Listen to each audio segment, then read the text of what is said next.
इच्छुक कार्यकर्ता असणं ही पक्षाच्या संविधानात पण आहे आणि एक आपण राजकारणामध्ये जिवंत राहिलं पाहिजे। आपल्यावरती प्रेम करणारी जनता असेल, आपले कार्यकर्ते असतील, सहकारी असतील, यांच्यासाठी सुद्धा त्यांच्या पण इच्छा अपेक्षा असतात। नाही इच्छुक झाल्यापासून चंद्रकांत दादांनी जरा आबोला केलाय, थोडे नाराज आहेत माझ्यावरती असं मला वाटतं। मी त्यांना सांगितलंय की मी 15 वर्ष पार्टीकडे मागणी करतोय। प्रत्येक वेळी पार्टीने सांगितले पुढच्या वर्षी मी 15 वर्ष थांबलो आणि प्रामाणिक काम केलं। पुणे शहरात आणि पुणे जिल्ह्यामध्ये सगळ्यात चांगल्या मताधिक्याने निवडून येणारा उमेदवार आहे ही मी छातीत ठोकपणे सांगू शकतो। हा राजीनामा देण्यामागची कारण मी स्पष्ट केलेले आहेत। राजीनाम्यामध्ये मी स्पष्ट म्हणले माननीय आमदार सिद्धार्थ शिरोळे यांची जी अन्यायकारक वागणूक निष्ठावंत कार्यकर्त्यांना आहे त्या वागणुकीसंदर्भात मी आवाज उठवलेला आहे। शेवटी असे की इच्छुकांची संख्या ही मोठी असते, त्यातनं एकाला तिकीट द्यायचं असतं, त्यामुळे या सगळ्या निकषाच्या आधारावरती उमेदवारी निश्चित होत असते। असं एकमेकांवरती टीका करून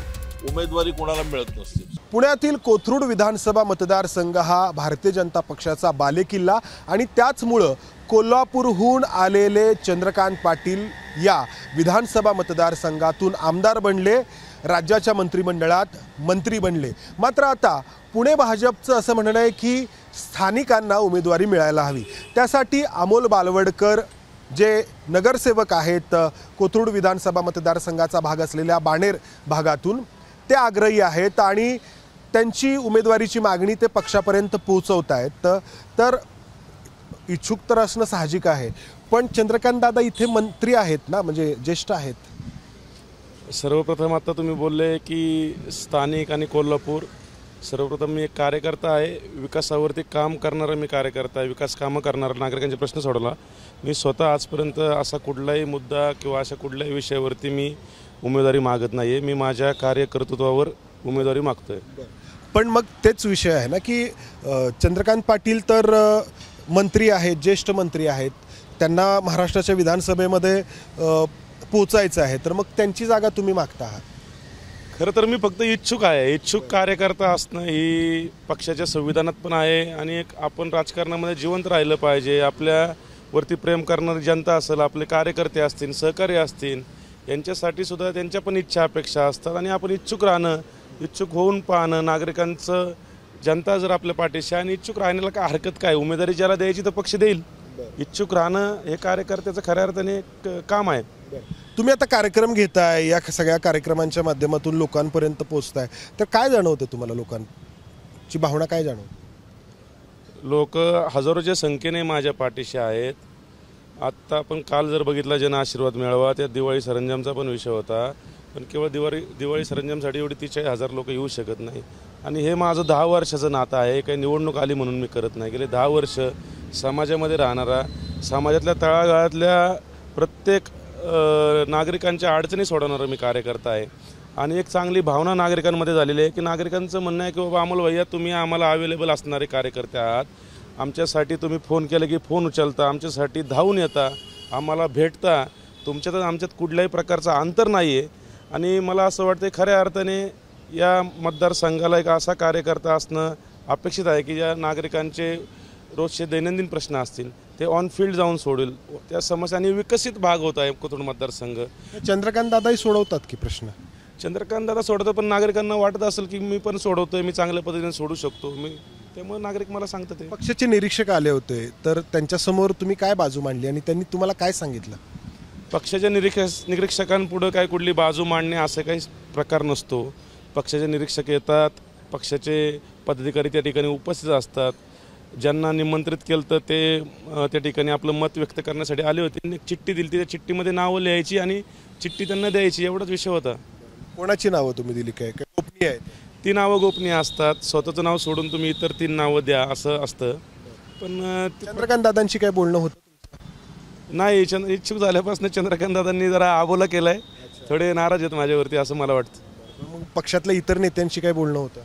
पक्षाच्या इतर नेत्यांशी संपर्क आहे ना, शेवटी भारतीय जनता पक्ष माझा परिवार आहे, मी त्या कुटुंबातला आहे आणि एखाद्या नेत्यांसाठी आता शेवटी राजकारण आहे, कुठल्याही नेत्याला वाटतं की बाबा मी या ठिकाणी आहे, एखादा कार्यकर्ता कसा इच्छुक होता, त्यामुळे ते त्यांचं थोडं मन दुखावलं असेल किंवा त्यांची थोडी नाराजी असेल, मी समजू शकतो त्यांची पण नाराजी।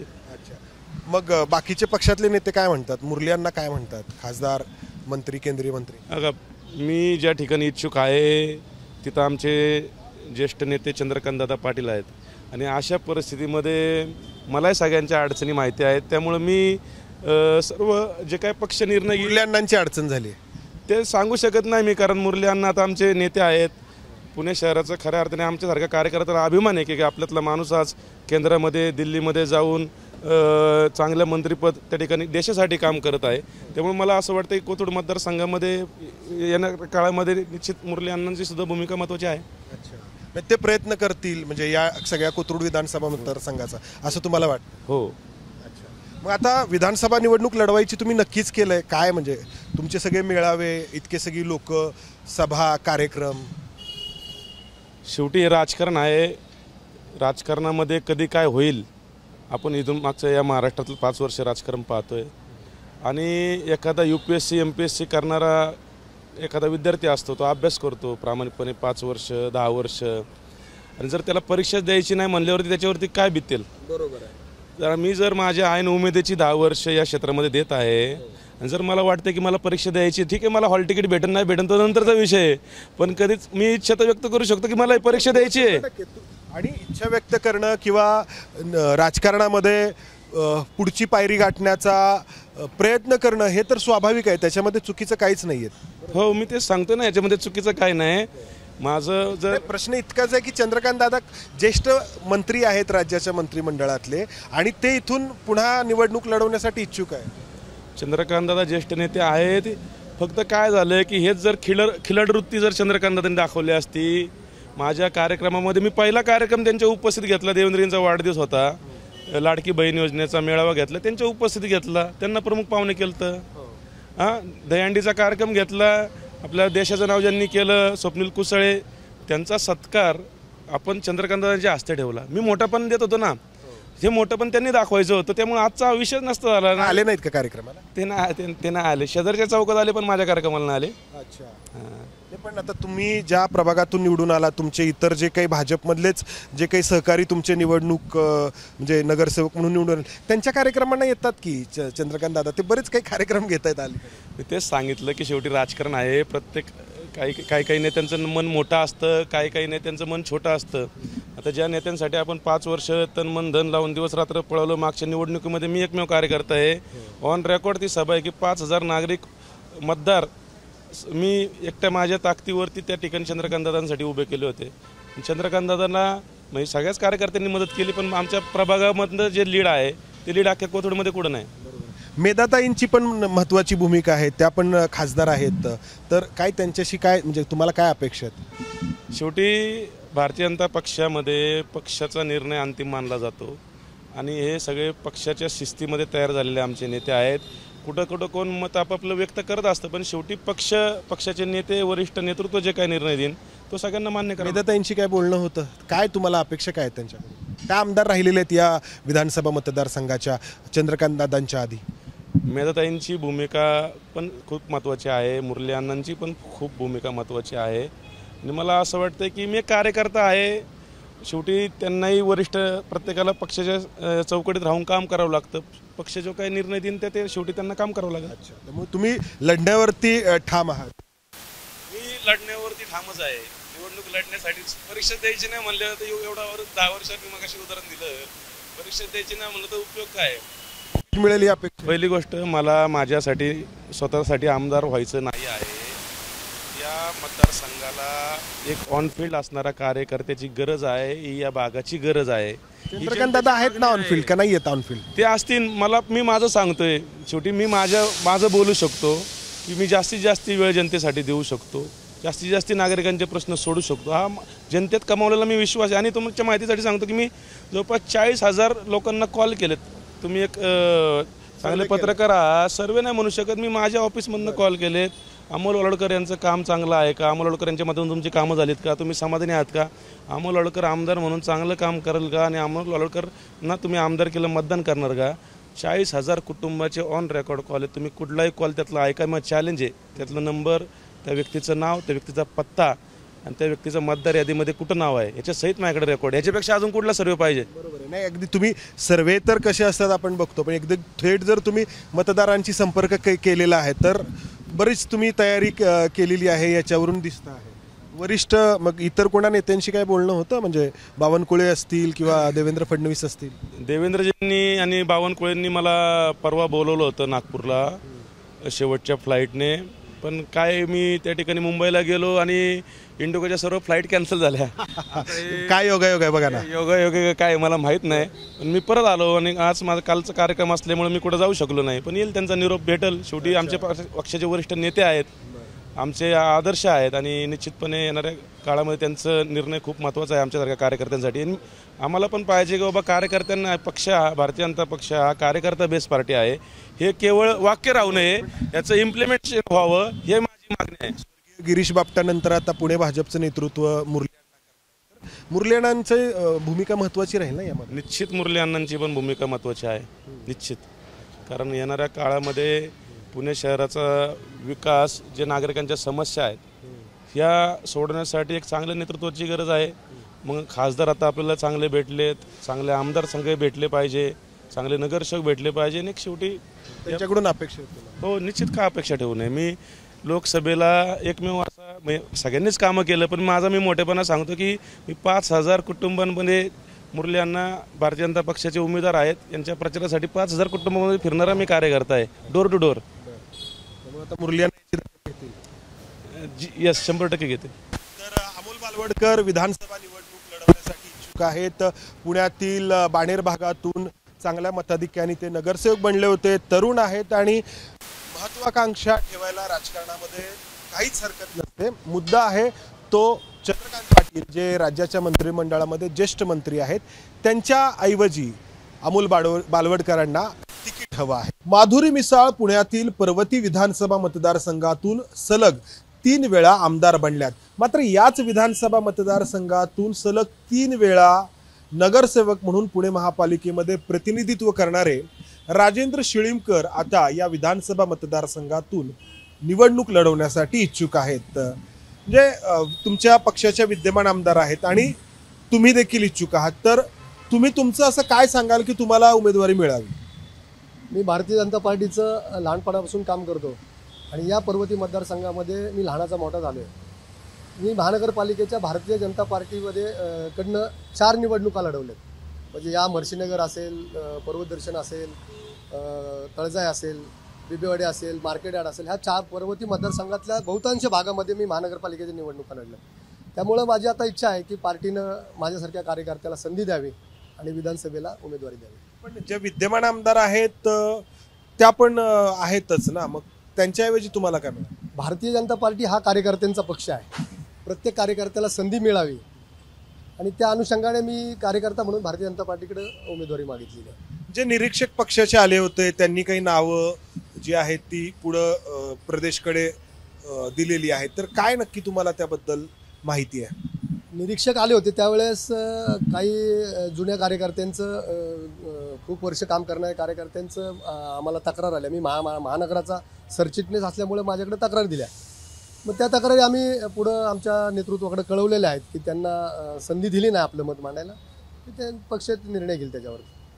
काय नक्की झालं, म्हणजे निरीक्षक आल्यानंतर काय झालं? आमच्याकडे हा भारतीय जनता पार्टी पक्ष हा कार्यकर्त्यांचा पक्ष आहे आणि कुठली निवडणूक आली तर कार्यकर्त्यांना विचारून पार्टी निर्णय घेत असते. अशा अनुषंगानं निरीक्षक येऊन सर्व कार्यकर्त्यांचं मत जाणून घेतात. ती प्रक्रिया पक्षानं पूर्ण केलेली आहे. तुम्ही पक्षाच्या या विधानसभा मतदारसंघाचे अध्यक्ष राहिलेला, तर निरीक्षकांच्या या सगळ्या बैठकीमध्ये काय घडलं, तुम्हाला काय अपेक्षित होतं? मी गेली 34 वर्ष भारतीय जनता पार्टीचा निष्ठावंत कार्यकर्ता म्हणून काम करत आहे. दरम्यानच्या काळात पार्टीने अनेक जबाबदाऱ्या मला दिल्या, त्या यशस्वीपणे पार पाडण्याचा प्रयत्न केला. आणि भारतीय जनता पार्टी ही कार्यकर्त्यांची पार्टी आहे. आज भारतीय जनता पार्टीची जगात 1 नंबरची पार्टी झाली ती कार्यकर्त्यांमुळे झालेली. आणि ह्यावेळेस पार्टीने एक चांगला निर्णय घेतला की कार्यकर्त्यांना या प्रक्रियेमध्ये घ्यायचं गुप्त मतदानाद्वारे. खूप आनंद झाला पार्टीने हा निर्णय घेतल्यावर. आमच्यासारख्या कार्यकर्त्याला खूप आनंद वाटला की या प्रक्रियेत आम्ही पण सामावून घेतो. परंतु आमच्या इथं असं झालं की माझ्यासारखे अनेक कार्यकर्ते आहेत की जे खरं तर आवश्यक होतं त्यांना या बैठकीत बोलवायला निरीक्षकांच्या, परंतु आम्हाला त्याचा निरोप आला नाही. आणि खरं सांगू का, खूप दुःख झालंय सर. गेली अनेक 34 वर्ष काम करत असताना अनेक वाईट काळात पार्टीचं काम करत असताना की जिथे एक एक दरवाज्यात आम्ही आमच्या मतदानाची किंवा इतर निरोप घेऊन गेलो असताना लोक दरवाजा बंद करायचे, परंतु आज पार्टीला चांगले दिवस आले आणि त्यावेळेस जे काम केलं, प्रतिकूल परिस्थितीत काम केलेल्या कार्यकर्त्यांना आज डावलण्यात आलं, याचं खूप काळीज म्हणजे कोण होते निरीक्षक? कोण होते निरीक्षक? आमच्याकडे अमल महाडिक म्हणून होते, आम्ही त्यांच्याकडे मी तक्रार केलेली आहे. आणि खरं सांगू का, मला होतं ना आमंत्रण? हो, होतं सगळ्यांना, आम्हाला नगरसेवकांना होतं. पण काय असे कार्यकर्ते राहिलेत, त्यांचा पुन्हा पक्ष विचार करेल. गेले अनेक वर्ष कार्यकर्त्यांशी वैयक्तिक संबंध असल्यामुळे ज्यांना बोलवलं होतं त्यांनी संपर्क केला मला, किंवा हरीश तुझ्यासारख्या कार्यकर्त्याला का नाही बोलवलं निमंत्रण, आणि ज्यांना बोलवलं नव्हतं त्यांनी अनेक जणांनी फोन केले किंवा आपल्याला का नाही बोलवलं. परंतु आता ते ज्यांनी हे ठरवलंय ते जाणवत की असं का केलंय. पण मला असं वाटतं की खरं तर या बैठकीमध्ये सर्व कार्यकर्त्यांना बोलवणं आवश्यक होतं, आणि बोलवलं असतं तर खेळीमेळीच्या वातावरणात एक चांगला निर्णय त्या निमित्ताने पार्टीसमोर, निरीक्षकांसमोर जाणीवपूर्वक झालं असं की या अशा जुन्या कार्यकर्त्यांना बोलवायचं नाही, आणि नावं कोणाकोणाची नावं गेलीत पुढे? नाही, चुकून राहिलं असावं, त्यामुळे ती दुरुस्त पुढच्या काळात केलं जाईल. अच्छा, कोणाकोणाची नावं गेली? हरीश परदेशी होते, गणेश घोष आमच्या एका मंडळाचे प्रभारी आहेत, राजाभाऊ शेंडगे आहेत. तुम्हाला कोणाकडून अपेक्षा आहेत उमेदवारी मिळवण्यासाठी? कोणाकडून अपेक्षा? पक्ष नेतृत्वाकडनं मला उमेदवारी मिळेल याची मला. बावनकुळे साहेब असतील किंवा फडणवीस साहेब असतील किंवा पुण्यामध्ये मुरलीधर मोहोळ असतील, आमची पार्टी कार्यकर्त्यांची पार्टी आहे, त्यामुळे सगळे मिळून निर्णय घेत असतात अशी भारतीय जनता. पुण्याचं नेतृत्व आता जरी नेतृत्व पुण्याचं कोणाकडे असेल, महाराष्ट्राचं कोणाकडे असेल, पण भारतीय जनता पार्टी हे सर्वांनी मिळून निर्णय घेतले होते. तर राजेंद्र शिळीमकर 3 वेळा नगरसेवक राहिलेले आहेत, आता अपेक्षा आहे त्यांना आमदार बनण्याची.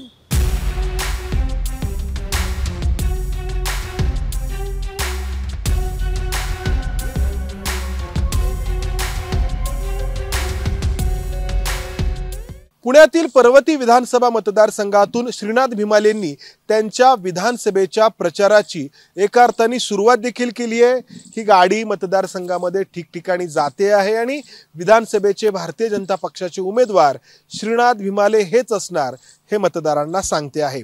भिमाले कुटुंबियामध्ये गेली 4 टर्म पुणे महापालिकेचं नगरसेवक पद आहे आणि आता ते आमदारकीसाठी इच्छुक आहेत. भाऊ, तुम्ही नगरसेवक म्हणून काम केलेलं आहे, आता तुम्ही आमदारकीसाठी इच्छुक आहात, पण इथं विद्यमान आमदार भारतीय जनता पक्षाचेच आहेत, तर तुम्ही कोणत्या बेसवरती मागणी करत आहात? गेले 15 वर्ष मी ह्या विधानसभेमध्ये पर्वती मतदारसंघाची मागणी करतोय आणि 2002 पासून नगरसेवक आहे. आणि मला असं वाटतं की प्रत्येक वेळी पार्टीचं काम करत असताना मला लढायची इच्छा होती, पण पार्टीने सांगितलं की आपल्याला नेतृत्वाने उमेदवारी दिली, आता आपल्याला थांबावं लागेल. पण ह्या लोकसभेला मुरलीधर मोहोळांचा मी प्रचार प्रमुख पण होतो आणि फिरत असताना ह्यावेळी निश्चय केला आहे, मतदारसंघात फिरत असताना प्रत्येक ठिकाणी जाणं आपले जे काम आहे राज्य सरकारचं, केंद्राचं, महानगरपालिकेत पोहोचण्याचा मी निश्चय केला. आणि ह्या मतदारसंघात सर्वात जास्त लीड माझ्या प्रभागातून मी दिलेला आहे. 28,000 जवळजवळ 9,000 लीड हा माझा आहे. आणि मला असं वाटतं की ह्यावेळी मी इच्छा व्यक्त केली नेत्यांकडं, आणि त्याप्रमाणे गेल्या 4 महिन्यामध्ये लाडकी बहीण योजना असेल, रिक्षावाल्यांचा कार्यक्रम असेल, मला विविध कार्यक्रम घेऊन मी नागरिकांचे घेऊन त्यांच्यापर्यंत पोहोचलोय. अजून उमेदवारी जाहीर व्हायची आहे, पण तुम्ही हे जे प्रचार करत आहात अशा स्वरूपामध्ये तुम्ही विधानसभेचा एक लोगो लावून लोकांपर्यंत जात आहात, तर मग नेत्यांचं काय म्हणणं आहे तुमच्या पक्षातल्या, आणि तुम्हाला वरिष्ठांकडून काय अपेक्षा आहे? उमेदवारीची अपेक्षा आहे तुम्हाला? मी लढणार आहे, माझी टॅगलाईनच आहे लढणार आणि जिंकणार. मी नेत्यांच्या कानावर सुद्धा घातलंय की बाबा मला ह्यावेळी लढायचं आहे, माझा परफॉर्मन्स आहे, मी नागरिक पण खूप गेलोय, रिस्पॉन्स खूप चांगला मिळतोय आणि मला वाटतं की नेतृत्व नक्की मला संधी देईल आणि त्या प्रकारे मी कामही करतोय. मला कॉन्फिडन्स आहे, नेत्यांना सांगूनच करतोय. खूप चांगला रिस्पॉन्स ह्या मतदारसंघामध्ये मिळतोय. मला आशा आहे की ह्यावेळी मला तिकीट मिळेल. ते काय म्हणतायत? नेत्यांना सांगितले मला लढायचे, त्यांनी सांगितले की तुम्ही तुमचं काम करा, पार्टी निर्णय करेल. त्यामुळे त्यांना सांगून त्यांच्या राज्याच्या योजना, केंद्राच्या योजना, मी केलेलं काम, सभागृह नेता असताना महापालिकेत केलेलं काम ही घेऊन लोकांपर्यंत जातोय. माधुरी मिसाळांच्या ऐवजी तुम्हाला कोणत्या आधारे उमेदवारी मिळावी असं या तुम्हाला? मतदारसंघामध्ये मी सांगितलं की तरुण म्हणून मला पाहिजे आहे. त्यानंतर सभागृह नेता असताना ह्या मतदारसंघामध्ये असेल, शहरात असेल, 24/7 ची योजना असेल, जो DPR कात्राचा झाला तो करण्यात मी असेल, मुरलीधर मोहोळ, मुक्ताताई टिळकांच्या माध्यमातून तो केला. मला वाटतं अनेक इलेक्ट्रिक बस असतील, कचऱ्याचे प्रकल्प हे शहरात मी केले. जिथं निरीक्षक आले होते पक्षाचे, उमेदवार कोण असावा हे ठरवण्यासाठी, तर काय त्या प्रक्रियेमध्ये झालेलं आहे? नाही, प्रक्रियेमध्ये मला सांगा 70-80 हे जे पदाधिकारी असतात ती प्रक्रियेचा एक पार्ट आहे. मला वाटतं जनमत असतं, सर्वे असतो, पार्टीचा मला वाटतं कार्यकर्त्याचा अनुभव असतो, नगर आमदारांनी केलेलं काम असतं आणि त्याच्या प्रक्रियेतले एक भाग आहे. जनमत घेत असताना बाबा ह्या ठिकाणी एक आमदार आहे तर अजून कोण इच्छुक आहेत, इच्छुक कोण आहे त्या बघण्यासाठी. त्याच्यामध्ये बाबा तुम्हाला 60 मतं मिळाली, मला 40 मिळाले तर ते उमेदवार फायनल होत नाही. ती प्रक्रियेचा भाग आहे, ती प्रक्रिया झाली आहे. पण जनमत प्रक्रिया नागरिकांना हवं असेल आणि सर्व सर्वेमध्ये मला वाटतं खूप चांगलं हे मिळालंय आणि मला आशा आहे की मला काय सर्वे आहे, कोणी केलं? सर्वेमध्ये असं आहे की बाबा आपल्याला ह्या मतदारसंघात काय हवं, या मतदारसंघात कोणी काय काम केलं आहे, कोणी केलं हा सर्वे? सर्वे मला वाटतं की परिवाराचे लोक करतात, पार्टीचे करतात, अनेक विविध करतात. त्या सर्वेमध्ये की बाबा आपल्याला म्हणतो की 15 वर्ष झालेत, लोकांना नवीन चेहरा हवा आहे. मला वाटतं एक वेगळ्या प्रकारचं व्हिजन असलं पाहिजे. या मतदारसंघातल्या अडचणी, फ्लायओव्हर आहे, पाण्याचा प्रश्न आहे, हॉस्पिटल आहेत, हे केले पाहिजेत. हा विचार घेऊन, हे प्लॅन घेऊन मी मतदारसंघात जातोय. रिक्षावाल्यांचे इन्शुरन्स असतील, महिलांचे विषय असतील, मला वाटतं अनेक ठिकाणचे कामं ही डोक्यात ठेवून मी जातोय आणि नागरिकांना ती हवी मी करणं, मला वाटतं ते मी करू शकतो आणि मला वाटतं की नक्की ह्यावेळी पार्टी विचार करेल. पार्टी विचार करेल तुम्ही म्हणताय. मग वरिष्ठ नेतृत्व जे आहे पक्षाचं प्रदेश पातळीवरचं, तर त्यांच्याशी तुम्ही बोललायत का? बावनकुळे असतील किंवा देवेंद्र फडणवीस असतील आणि पुण्याचं नेतृत्व आता मुरलीधर मोहोळ करतायत. देवेंद्रजीच्या कानावर घातलंय, बावनकुळेजी साहेबांच्या कानावर घातले, चंद्रकांत दादा, मुरलीधर मोहोळ, वरिष्ठांना सांगितलंय. माझ्या कार्यक्रमावर सर्व नेते आले सुद्धा आहेत. मी त्यांना सांगितलंय की मी 15 वर्ष पार्टीकडे मागणी करतोय. प्रत्येक वेळी पार्टीने सांगितलं की पुढच्या वर्षी. मी 15 वर्ष थांबलो आणि प्रामाणिक काम केलं. या लोकसभेला सुद्धा प्रामाणिक काम केलं आणि ह्या मतदारसंघात लीड दिला. त्यामुळे मला लीड कोणामुळे आहे? तुमच्यामुळे का माधुरी काम करतोय ना, ह्या माझ्या प्रभागात, ह्या मतदारसंघात लीड माझ्यामुळेच मिळाला आहे. मी काम केलंय, पार्टीचा अजेंडा कमळ आहे आमचं, मोदीजी आहेत, देवेंद्रजी आहेत आणि विकास कामं आम्ही केली. नागरिकांपर्यंत गेले 20 वर्ष जातोय, त्यांना सांगतोय की बाबा हे आमचे नेते आहेत, ह्यांनी केलेलं काम आहे. म्हणून मला वाटतं पार्टी, आमचे नेते आणि आम्ही गेले 20 वर्ष केलेल्या कामाच्या आधारावर हा लीड मिळालाय आणि आता कॉन्फिडन्स आहे. आता 15 वर्ष मागतोय, ह्यावेळी आम्ही निश्चय केलाय, मला लढायचंय आणि जिंकायचं ही माझी टॅगलाईन आहे. मुरलीधर मोहोळ काय म्हणतायत? आणि प्रत्येक नेता हा सांगत असतो की तुम्ही तुमचं काम करा, प्रयत्न करा, पार्टी योग्य तो निर्णय घेईल. ह्यावेळी पार्टी नक्की योग्य निर्णय घेईल असा माझा विश्वास आहे आणि मी ठाम आहे आणि मी फिरतोय आणि मला आशा पण आहे आणि ह्यावेळी मी लढणार आहे आणि जिंकणार आहे. तर श्रीनाथ भीमाले त्यांच्या उमेदवारीबद्दल ठाम आहेत.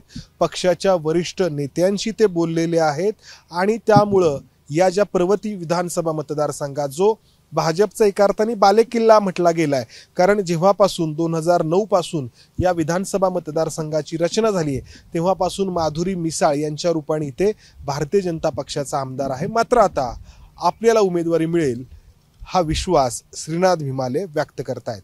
प्रसन्न जगताप हे 3 वेळा नगरसेवक राहिलेले आहेत.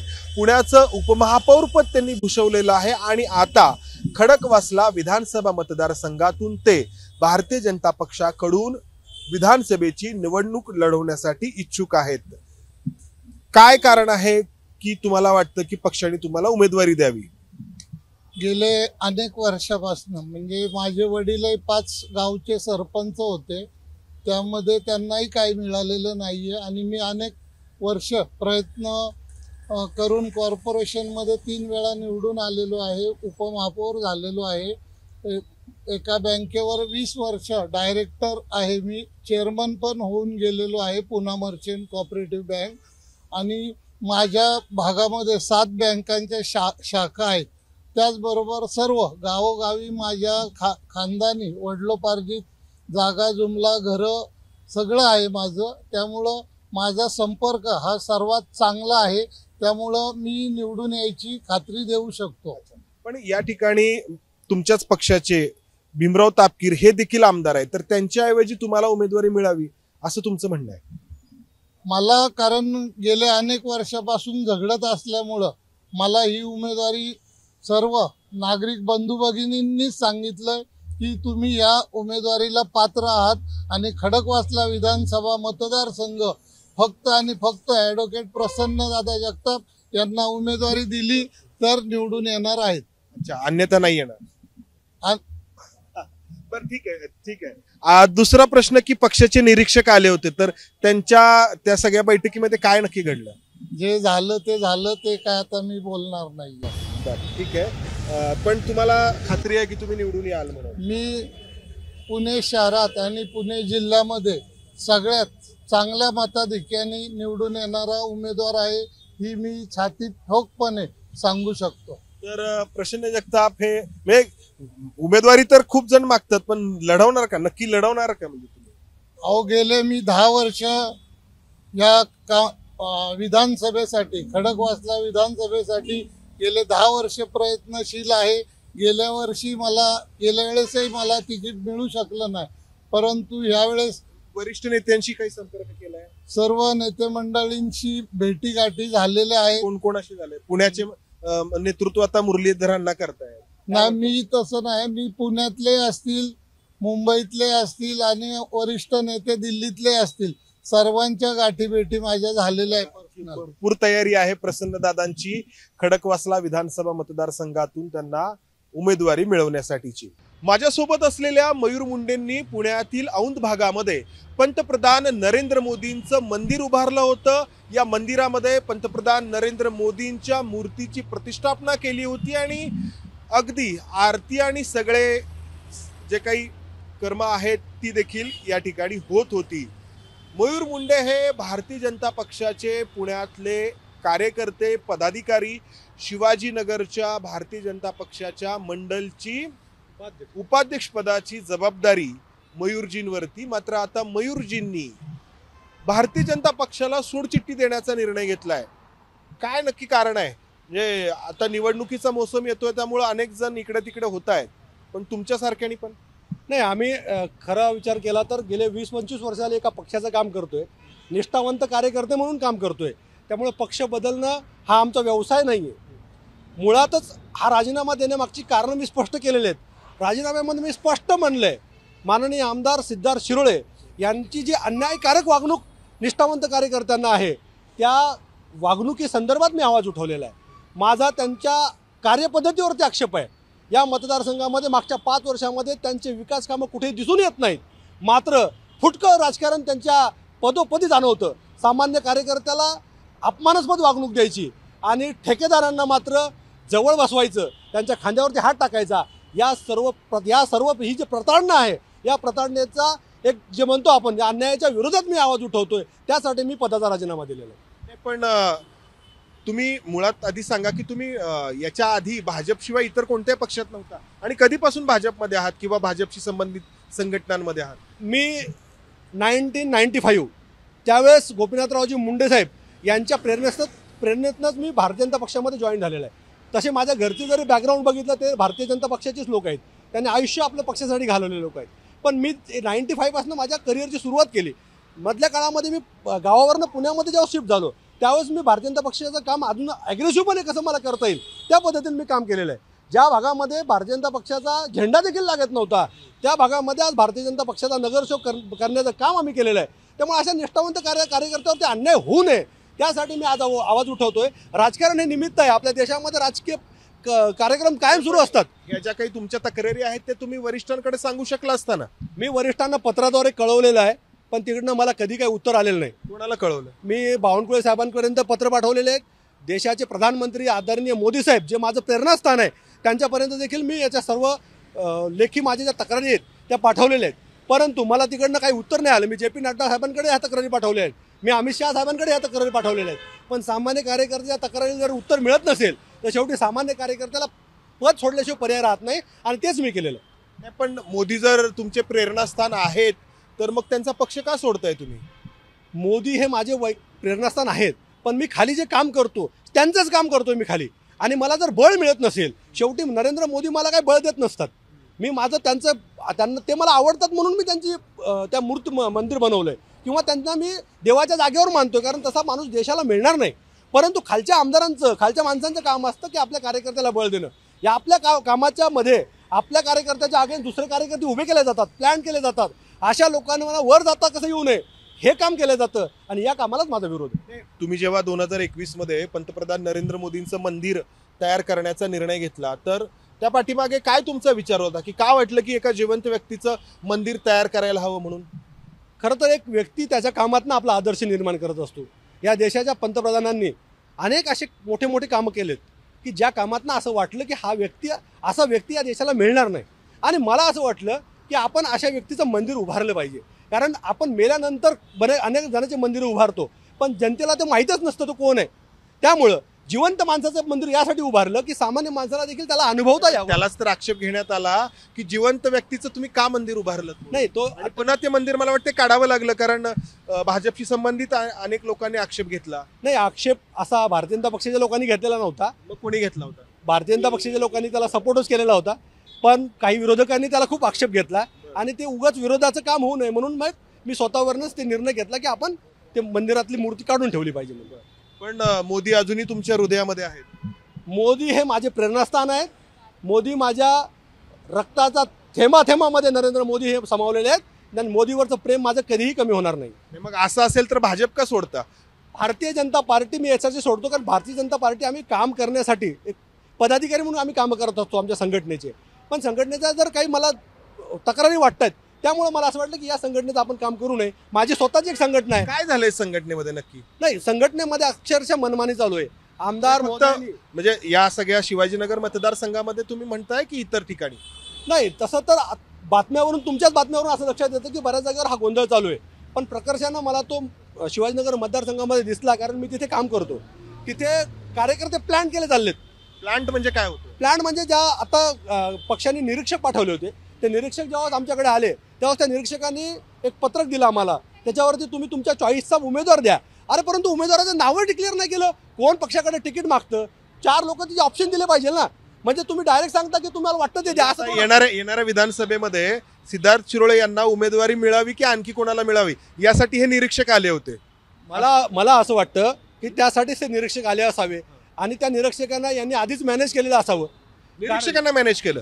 काय नाव आहे त्यांचं? अर्थातच त्यांचं नाव मला माहिती नाही पण ते 100% मॅनेज झालेले होते. त्यांनी काही मार्गदर्शन व्यवस्थित केलं नाही. त्यांनी सांगितलं नाही, चॉईस दिली नाही कार्यकर्त्यांना की बाबा हा कार्यकर्ता तुम्हाला हा नेता हवा आहे, हा नेता हवा आहे. काहीतरी ABCD ऑप्शन असतात ना, तो कुठलाही ऑप्शन आम्हाला दिला गेलेला नाही आहे. त्यामुळं त्या आक्षेपावर त्याच दिवशी आम्ही त्याच्यावर आक्षेप घेतलेला आहे. परंतु मला असं वाटलं की या संघटनेमध्ये मी गेली 25 वर्ष काम करतोय, इथं मला न्याय मिळत नाही. म्हणून मी असं ठरवलं की माझ्या नमो फाउंडेशनच्या माध्यमातून मी ऑलरेडी महाराष्ट्रभरामध्ये काम करतोय. हेच काम जर मी मोठं केलं, शेवटी मला अल्टिमेटली नरेंद्र मोदींसाठी काम करायचं आहे. त्यामुळे मला कुठल्याही प्लॅटफॉर्मवरती मी त्यांचं काम करू शकतो. म्हणून पक्षात जाणार कुठल्या? नाही, अजून मी काय कुठलं ठरवलेलं नाही. अजून ठरवलेलं नाही म्हणजे पुढे ठरू शकता? नाही, आता ते शेवटी वेळ आल्यानंतर मी बोलेल तुमच्याशी. वेळ आल्यानंतर मी माझं सगळं तुम्हाला सविस्तर कळणारच आहे, ते मी तुम्हाला सांगेलच. अच्छा, वेळ म्हणजे विचार सुरू आहे? नाही, विचार असा काही नाही. शेवटी माझ्या जे आदर्श आहे त्या आदर्शाला जर कुठे धक्का लागत नसेल तर मी भविष्यामध्ये काही विचार करेल ते सांगता येत नाही. बरं. नाही पण हे कसं पटणार सामान्यांना की एकीकडे बघा देव हा एकदाच म्हणजे जो आहे तो भेटतो आणि एखाद्याला तुम्ही देव मानला की तुम्ही देवच मानता. म्हणजे मोदींना तुम्ही देव मानलं, त्यांचं मंदिर उभा केलं आणि आता तुम्ही म्हणता की मी वेगळा काही विचार नंतर केला तर सांगता येत नाही. मग हे कसं देव बदलणं झालं ना? हे नाही, देव मी कधीही बदलणार नाही. तो देव माझ्या हृदयामध्ये आहे. पण कृतीमधनं आपल्याला कधी कधी असे निर्णय घ्यावे लागतात जे जनतेला आवडत नसतात. तरी देखील आज महाराष्ट्रामध्ये भाजप, शिवसेना आणि राष्ट्रवादीची युती झालेली आहे. ही जनतेला आवडलेली नाही, कार्यकर्त्यांना मुळीच आवडलेली नाही. पण तरी देखील राजकीय व्यवस्था आवडलेली लोकांना. त्याच्यामुळे तुम्हाला सांगतो की निष्ठावंत कार्यकर्ता दुखावलेला आहे. निष्ठावंत कार्यकर्त्याच्या मनामध्ये हेच भावना आहे की आमच्यावर अन्याय होतो. 25-25, 30-30, 40-40 वर्ष आम्ही पक्षासाठी काम करतोय, संघर्ष करतोय आणि आज इतर पक्षातल्या लोकांना पक्षामध्ये इम्प्लांट केलं जातं. यालाच तर माझा आक्षेप आहे. पण हा आक्षेप तुम्ही म्हटलात की वरिष्ठांना तुम्ही कळवला, मोदींना पण पत्र लिहिलं, पण नाही कोणी दखल घेतली. पण मी पक्षात होत असतं, प्रत्येक पक्षात होत असतं. कधी काळी मोदी जेव्हा ज्युनियर असतील तर त्यांना पण याच्यामधून जावं लागलं असेल म्हणून काही ते पक्ष नाही सोडून गेले. मुळात लक्षात घ्या, भारतीय जनता पक्षाचा कार्यकर्ता हा स्थावर कार्यकर्ता आहे. हा कार्यकर्ता कधीही पक्ष बदलताना तो 100 वेळा विचार करतो. देशाचं जर तुम्ही कॅल्क्युलेशन काढलं पूर्ण की किती लोकांनी पक्ष, कुठल्या लोकांनी पक्ष बदलले तर त्याच्यामध्ये 1 लाख लोकांनी पक्ष बदलला असेल इतर पक्षामध्ये गेले. पण भाजपाचे कार्यकर्ते 100 मिळतील तुम्हाला की त्यांनी पक्ष बदलला. त्याच्या मागची मोठी मोठी कारणं असतात. त्यामध्ये आता तुम्ही एक आहात ना? मी म्हणत नाही मी आहे. मी तुम्हाला तेच सांगतो, मी नरेंद्र मोदी यांचा चाहता आहे आणि नरेंद्र मोदींसारखी मी आयुष्यभर माझं काम करत राहणार आहे. नरेंद्र मोदींनी ह्या सगळ्या ज्या काही तक्रारी आहेत, खरं तर आता ते इतक्या मोठ्या जबाबदारीवरती आहेत की हे सगळ्यात त्यांनी खरं तर त्यांना बघणं आता शक्य नाहीये. पण इतर कोणी ज्या आहेत ते तुमच्या सगळ्या या तक्रारी आहेत, वेदना आहेत तर त्या नाही समजून घेत. नाही म्हणून तर मग काय वाटतं मग या सगळ्या याच्यामध्ये? नाही, कधी म्हणून मी तुम्हाला सांगितलं, मी शेवटी कायम एक विचार केला की अरे आपण पत्र लिहितोय, आपण सांगतोय, वरिष्ठांना सांगतोय, अन्याय होतो हे सांगतोय, पण याला जर वाचा फुटत नसेल तर शेवटी मला माझ्यासारख्या सामान्य कार्यकर्त्याला पर्याय राहत नाही. त्यामुळे मी आता तुमची ही जी वेळ आहे पक्षाचा राजीनामा देण्याची, त्याच्यातून एक शंका येते पत्रकार म्हणून की येणारी जी विधानसभा निवडणूक आहे तर त्याच तोंडावरती तुम्हाला का हे सगळं करावं असं वाटलं? काही तुम्ही किंवा तुमचा उमेदवार दुसऱ्या कुठल्या पक्षाकडून का नाही विचार करत, अशी शंका यायला वाव आहे ना? मुळात एक लक्षात घ्या, ज्यावेळी मोदींचं मी मंदिर बांधलं त्यावेळेस देखील कुठलाही राजकीय अजेंडा माझा नव्हता. मी कुठलंही निवडणुकीचं पुढचं बस्तान माझं बसेल या हेतूने हे काम केलेलं नाही. माझी भावना, प्रेरणा ही त्यांच्याविषयीची निष्ठा असल्यामुळेच मी त्यांचं मंदिर बांधलं. आता देखील मी त्यांचा राजकीय विचार करून कुठलाही राजीनामा दिलेला नाही. आज ज्यावेळेस निरीक्षकांनी चुकीच्या गोष्टी केल्या, ज्यावेळेस असं वाटलं की अरे अतिशय चुकीची गोष्ट घडते, कार्यकर्त्याला विश्वासात घेतला जात नाही, कोणाला उमेदवारी मिळायला पाहिजे असं तुम्हाला वाटतं? कुठलाही निष्ठावंत कार्यकर्त्याला उमेदवारी मिळाली तर मला काही हरकत नाही. मी मागच्या वर्षी देखील काही नावं असतील तुमच्या समोर? नाही, माझ्यासमोर कुठलंही नाव नाही. पक्ष जे नाव डिसाईड करेल त्याचं काम आम्हाला करावं लागणार आहे, त्यामुळे काही प्रश्न नाही. तुम्ही करणार का मग? 100% करणार. यांचंही काम भाजपचा राजीनामा दिला म्हणताय? यांचंही काम आम्ही केलं होतं. याच्या राजीनामा दिला म्हणता, मग काम कसं? राजीनामा जरी मी दिला असेल तर मला संघटनेच्या माध्यमातून मी डायरेक्टली इनडायरेक्टली बीजेपीचं काम करतोच आहे ना. मोदीचं काम करतो म्हणजे कुठल्या माणसाचं काम करतोय. त्यामुळं जर यांनी शेवटी कसं असतं बघा, मी राजीनामा दिला, तो मान्य झाला नाही झाला अजून काही ठरलेलं नाही त्याच्यावरती. मी माझं काम करतोय कार्यकर्ता म्हणून, आणि त्यांनी जर योग्य निर्णय घेतला तर कदाचित मला पक्षाचं काम करावं लागणार आहे आणि मी पक्षाच्या हिताचं काम करणार आहे आयुष्यभर. हे काय थोडंसं रुसणं आहे का थोड्या वेळासाठी? नाही, रुसणं असं नाही. मी राजीनामा दिलाच म्हणजे मी सांगितलं की मला करायचं नाहीये, पण शेवटी निर्णय त्यांच्या हातामध्ये. आता माझ्या हातून चेंडू निघलेला आहे, निर्णय त्यांनी घ्यायचा आहे. कुणी? त्यांनी म्हणजे कुणी? पक्षाच्या राष्ट्रीय अध्यक्षांनी, पक्षाच्या प्रादेशिक अध्यक्षांनी किंवा शहर अध्यक्षांनी निर्णय घ्यायचा आहे. त्यांच्याशी काय बोलणं झालं? नाही, मी तर बोललो नाही. मला आवडत नाही. मी मोदींचं मंदिर बांधलं देखील त्यावेळेस मी कोणाशी बोललो नव्हतो. माझी आवड आहे, मी जी आवड आहे वेदना तर झाल्या असतील ना की ज्या मोदींचं आपण मंदिर बांधलं त्यांचा पक्ष आपण सोडून चाललोय म्हणून. अतिशय कठीण मनाने मी हे निर्णय घेतलेला आहे. मी हा निर्णय घेत असताना 100 वेळा विचार देखील केलेला आहे, याच्या परिणामाचा देखील विचार केलेला आहे. परंतु ज्यावेळेस मी हा निर्णय घेतला त्यावेळेस माझ्या मनामध्ये मी 100% ठरवलं की आता मला हा राजीनामा द्यायचा आहे. माझ्या समोर आताही तुम्हाला सांगतो कुठलाही पक्ष मला दिसत नाहीये. मी पक्षाचा निष्ठावंत कार्यकर्ता आहे, मला फक्त माझाच पक्ष दिसतो, परंतु मी माझ्या पक्षाला दिसत नाही, हीच माझी खंत आहे. तर राजकारणामध्ये लोक जे बोलतात, जे करतात किंवा जे दाखवतात त्याबद्दल सामान्यांना नेहमीच एक शंका असते आणि ही शंका घेण्याची काही कारणंही असतात. आता मयूर मुंडेंकडेच पहा की त्यांनी मोदींचं मंदिर बांधलं, पण आता त्याच मोदींचा पक्ष ते म्हणतायत की मी सोडून चाललेलो आहे. अर्थात मोदींबद्दल त्यांना काही आक्षेप नाहीये, मात्र या इतर नेत्यांबद्दल त्यांना आक्षेप आहे. आता अर्थातच जबाबदारी जी आहे ती वरिष्ठ नेत्यांचीच असते. आता हे वरिष्ठ नेते काय मयूरजींबाबत निर्णय घेतात, कशी त्यांची समजूत काढतात, समजूत निघेल का? 100% खात्री आहे. अच्छा, 100% थोडंसं रुसणं आहे हे. नाही, रुसणं असं नाहीये, पण जर नाहीच त्यांनी निर्णय घेतला तर मला माझा निर्णय घ्यावाच लागणार आहे. भविष्यात दिसेल तुम्हाला. तर पाहूयात आपण की मयूरजी काय निर्णय घेतात आणि भाजपचे नेते त्यांची कशी समजूत काढतात. शिस्तप्रिय पक्ष म्हणून भारतीय जनता पक्ष आतापर्यंत ओळखला जातो. मात्र पुण्यामध्ये वेगवेगळ्या विधानसभा मतदारसंघातील पक्षाचे जुने जाणते नगरसेवक तिकीट मागण्यासाठी विधानसभेचं विद्यमान आमदारांबद्दल जे बोलतायत ते निश्चितच आतापर्यंतच्या प्रतिमेला अनुसरून नाही. आपल्यासोबत पुणे भाजपचे शहराध्यक्ष धीरज घाटे आहेत. भाऊ, काय नक्की चाललेलं आहे? मला असं वाटतं की भारतीय जनता पार्टी ही कुठल्याही निवडणुकीच्या वेळेस एक प्रोसेस करत असते आणि ती ह्या विधानसभेच्या वेळेस सुद्धा पक्षाने त्या पद्धतीने राज्यभर सगळ्या जिल्ह्यांमध्ये अशी एक प्रक्रिया केली आणि त्या प्रक्रियेच्या माध्यमातून साधारण त्या विधानसभांमध्ये जे इच्छुक उमेदवार आहेत यांची नावं ही भारतीय जनता पार्टी महाराष्ट्र प्रदेशाकडे मागवून घेतली. आणि मला असं वाटतं की भारतीय जनता पार्टी शिस्तप्रिय आहे हे नक्की खरं आहे, परंतु आज आपण म्हणताय तसं इच्छुकांची संख्या, पक्ष वाढतोय, पक्षामध्ये काम करणाऱ्या कार्यकर्त्यांची संख्या वाढते, त्यामुळे स्वाभाविक इच्छुकांची सुद्धा संख्या वाढते. परंतु ही प्रक्रिया आहे, या प्रक्रियेला सामोरं जाऊन यातनं उमेदवार निश्चित केला जाईल. भाऊ, या प्रक्रियेवरतीच हे तुमचे नगरसेवक आक्षेप घेत आहेत किंवा त्याच्याबद्दल शंका घेत आहेत की ही प्रक्रिया त्यांना मान्यच नाहीये? नाही, हे महाराष्ट्रातल्या सगळ्या जिल्ह्यांमध्ये अशा पद्धतीने प्रक्रिया केली गेली आणि समजा या प्रक्रियेपासून कोणी वंचित राहिला असेल तर अशाही पदाधिकाऱ्यांचं लोकप्रतिनिधींचं मत हे भारतीय जनता पार्टी जाणून घेणार आहे. त्यामुळे मला असं वाटतं की या प्रक्रियेवरती आपण काही बोलणं हे चुकीचं राहील. आज ज्या पद्धतीने एकेका विधानसभामध्ये 200-250 पदाधिकाऱ्यांची मतं जाणून घेतली. आता 200-250 जणांची मतं जाणून घेतल्यानंतर सुद्धा काही पदाधिकारी राहिले, हे एंडलेस आहे. हे एखाद्या शेपटीसारखं आहे. म्हणजे 300 जण केले तरी त्यातले 4 जण राहतील. परंतु अशा सर्व पदाधिकाऱ्यांची मतं भारतीय जनता पार्टीचे वरिष्ठ नेते जाणून घेणार आहेत आणि त्यातनं ही प्रक्रिया पुढे चालू आहे. उमेदवारी मागणं याच्यात चुकीचं काहीच नाही. राजकारणात येणाऱ्या प्रत्येकाला अपेक्षा असते की आपण पुढे जावं. प्रश्न आहे तो भाषेचा. जी भाषा आता वापरली जाते विद्यमान आमदारांच्या बद्दल पक्षाच्याच नगरसेवकांकडून, तर त्याबद्दल तुम्ही काय म्हणाल? निश्चित अशी कोणी चुकीची भाषा वापरत असेल तर त्यांना योग्य त्या पद्धतीने समजावून सांगितलं जाईल. उमेदवारी मागणे यात गैर काहीच नाही. म्हणजे भारतीय जनता पार्टीमध्ये वर्षानुवर्ष काम करणारे पदाधिकारी कार्यकर्ते हे उमेदवारी मागतात, पण त्याची एक रीत आहे, त्याची एक शिस्त आहे. त्या पद्धतीनेच पक्षामध्ये उमेदवारी मागितली जाते आणि मला असं वाटतं की त्याचं अनुकरण करूनच भारतीय जनता पार्टीचे जे इच्छुक उमेदवार आहेत त्यांनी उमेदवारी मागितली पाहिजे. भाऊ, पण हे एका दुसऱ्या मतदारसंघामध्ये होत नाहीये. पुण्यातले बरेच मतदारसंघ आहेत की जसं आपण बघितलं की पर्वतीमध्ये स्थानिक आमदारांच्या कार्यशैलीबद्दल आणि त्यांच्या एकूण ते खरंच काम करतात का असा प्रश्न भाजपचेच नगरसेवक उपस्थित करतायत. कोथरूडमध्ये पण तसंच होतंय. त्यानंतर खडकवासल्यामध्ये पण तसंच होतंय.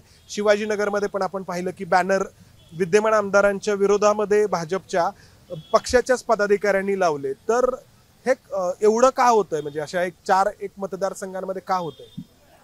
नाही, मुळात असं की जो त्या ठिकाणी विधानसभेमध्ये आमदार आहे, संवाद कमी पडतोय का आमदारांचा? काय वाटतंय की नगरसेवकांची अपेक्षा जास्त आहे? म्हणजे काहीतरी होतंय की ज्याच्यामुळे हे होतंय? नाही, मला असं वाटतं की अशी कोणावरती टीका केल्यामुळं आपल्याला उमेदवारी मिळते या भ्रमात कोणी राहू नये. पार्टी ही पाहत असते की त्या मतदारसंघामध्ये कोण कॅपॅसिटीचा आहे, या सगळ्या चौकटीमध्ये कोण बसू शकतो आणि कोण निवडून येऊ शकतो, या निकषांवरती उमेदवारी दिली जाते. शेवटी असे की इच्छुकांची संख्या ही मोठी असते, त्यातनं एकाला तिकीट द्यायचं असतं. त्यामुळे या सगळ्या निकषाच्या आधारावरती उमेदवारी निश्चित होत असते.